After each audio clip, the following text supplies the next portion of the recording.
Už 2 dny čekáš na svoji objednávku a stále ti nevolal kurýr? Zásilka byla převzata na expediční depo, to je ze včera. Jak to vlastně funguje?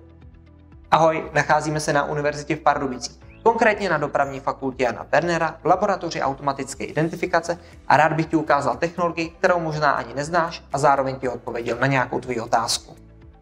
Tohle je stacionární čtecí zařízení, na kterým simulujeme skladové prostředí. Po pásovém dopravníku nám jezdí přepravky se zbožím. Každá má svůj tag. Tato anténa tyto tagy umí přečíst a až přepravka s tagem projede okolo antény, skladník už o zboží ví. Tagy se nedávají jen na krabice, dávají se na celé klece nebo na palety, zjednodušeně to, co chceme identifikovat. Antény můžeme využít i na rampě, kde prochází celá paleta se zbožím.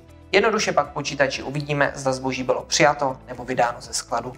Tyto tagy fungují na principu RFID technologie. Nyní se vám pokusím ukázat další možnosti jejího využití. Můžeme ji použít například pro povolení vstupu do budov.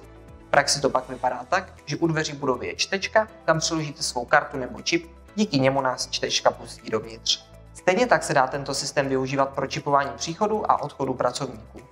Další využití je třeba čip do jídelny, ten určitě znáš, díky němu dostaneš tvůj předem objednaný oběd. Po místnosti máme rozmístěné antény, díky kterým zjistíme, kde se tag nachází. Víme tedy jeho polohu i výšku, ve které se pohybuje.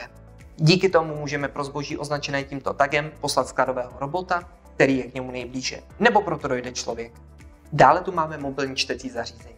Toto zařízení umí čtení čárových kódů, čtení RFID technologie. Skladník se s ním pohybuje po skladu a vidí, jaké zboží bylo načteno a kolik zboží mu zbývá načíst. Nemusí si tedy pamatovat, které zboží už je naloženo na autě. Zde můžeme vidět další RFID tag. Jedná se o aktivní RFID tag, který má Bluetooth a díky tomu se k němu můžeme připojit a zjistíme například teplotu v balení, ve kterém musíme z nějakého důvodu hlídat.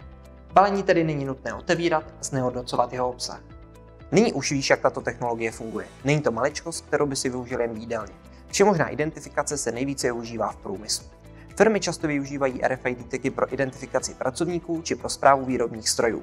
Takový RFID tag může nést i větší množství informací, které lze využít pro ulehčení a zrychlení práce.